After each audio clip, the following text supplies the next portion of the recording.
हरे कृष्ण कृष्ण कृष्ण हरे हरे, हरे राम राम राम हरे हरे। तो अभी हम चर्चा करेंगे अध्याय 2 गीता का सार।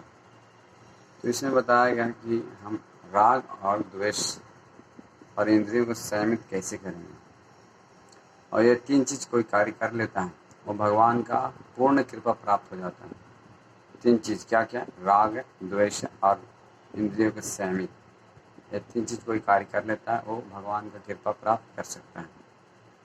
तो राग और द्वेष मैं अभी चर्चा करूँगा।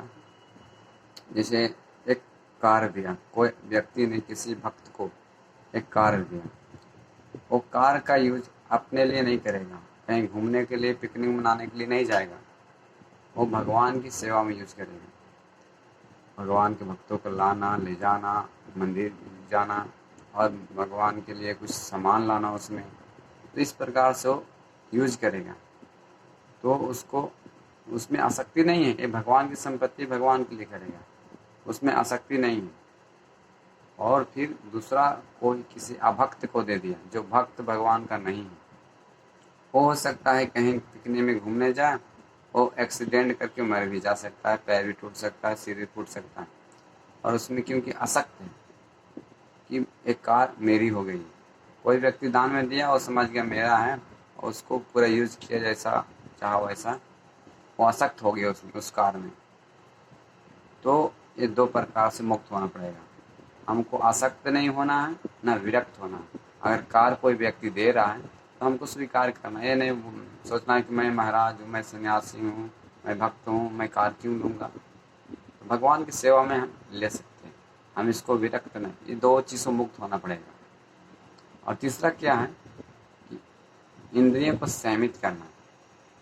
हम पिछले चर्चा कर चुके हैं कि इंद्रियों को संयमित कैसे करेंगे, भगवान की सेवा में लगाकर। और सारे इंद्रियों को मैं बता चुका हूँ कि कैसे यूज करते हैं। तो भगवान की कृपा ये तीन चीज़ कार्य करेंगे तो भगवान की कृपा पूर्ण रूप से प्राप्त हो सकता है। जैसे में श्रील प्रभुपाद जी, हमारे जो होंडाचार्य इस्कॉन, वो हर वस्तु को भगवान की सेवा में लगा दें। यहाँ तक एक डिटेक्टा फ़ोन होता था, उस समय रिकॉर्ड करके श्रील प्रभुपाद जी सारे भागवतम, श्रीमद् भगवद गीता सारे रिकॉर्ड करते थे और फिर से चालू करके उसको लिखते थे। और लिखने के बाद में फिर पुस्तक छपती थी। तो जो बनाया होगा डिटेक्टा फ़ोन, वो कुछ दूसरा कार्य के लिए बनाया होगा। लेकिन श्रील प्रभुपाद जी कृष्ण के शुद्ध भक्त थे, वो जानते थे कि हर वस्तु भगवान की है और भगवान की सेवा में लगाना चाहिए। तो उस फ़ोन को, डिटेक्टा फ़ोन को, वो भगवान की सेवा में कैसे लगाएं, उनको रिकॉर्ड करके फिर उनको टाइप के करने के लिए, फिर पुस्तक छापने के लिए, फिर उसके बाद में भगवान के ज्ञान को प्रसार करने में उसमें लगाएं। इस प्रकार से एक शुद्ध भक्त है, भगवान के जो असली भक्त हैं, तो हर वस्तु को वो लगाता है।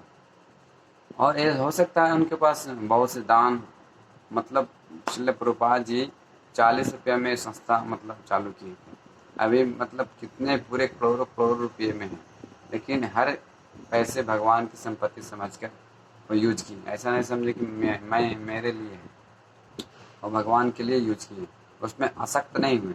तो ये आसक्ति से मुक्त होने के लिए भगवान बोल रहे हैं, तब आपको कृपा प्राप्त होगी। इसीलिए इनका, प्रभुपाद जी का नाम क्या है? कृष्ण कृपा मूर्ति। कृष्ण के कृपा प्राप्त हो गया इनको, इसीलिए कृष्ण कृपा मूर्ति है। कृष्ण के कृपा की मूर्ति है कौन? अभय चरणारविंद भक्ति वेदांत स्वामी श्रील प्रभुपाद। इसलिए आसक्ति से हमको मुक्त होना है। और विरक्ति मतलब राग। राग क्या है? को उसमें कोई दे रहा है, अगर कोई लक्ष्मी दे रहा है भगवान की सेवा के लिए, तो नहीं बोलना मैं लक्ष्मी नहीं लूँगा, मैं पैसा नहीं लूँगा, मैं सन्यासी हूँ, मैं महाराज हूँ, मैं भक्त हूँ, कैसे पैसा क्या करूँगा। इससे हमको विरक्त भी नहीं होना है, हमको उस वस्तु को लेकर हमको भगवान की सेवा में लगाना है। और ये दो वस्तु अगर कोई पैसे दे दिया तो उसमें इंद्रियों को वश में करना है, भगवान की सेवा में लगाकर हमको इंद्रियों को वश में करेंगे। तो तीनों चीज़ हम इसमें लगा करेंगे तो भगवान का पूर्ण कृपा प्राप्त कर पाएंगे, नहीं तो आप कोई संभव नहीं है। अगर इस चीज़ को, अगर इस ज्ञान को अगर जानते हैं तो ही आप इस जगत में हर प्रकार से सुखी रह सकते हैं और अंतिम समय में भगवान का धाम जा सकते हैं। नहीं तो आप हर कार्य करते हैं उसमें हमको कर्म बंधन का उसमें लगता ही है, कर्म का फल उसमें लगता है। इस प्रकार से हमको जानकारी होनी चाहिए कि क्या करना है क्या नहीं करना है। इस ज्ञान को बहुत ज़रूरी है समाज में। इसीलिए भगवत गीता टॉप मोस्ट ज्ञान कहा गया है, सारे शास्त्रों का सार कहा गया है। इसलिए हम भगवत गीता अध्ययन करेंगे, सीखेंगे एक पौराणिक गुरु के अनुसार, तो हमारा जो कर्म है वह अच्छा से कर सकते हैं और हम अपना जीवन सफल बना सकते हैं। ठीक है, हरे कृष्ण।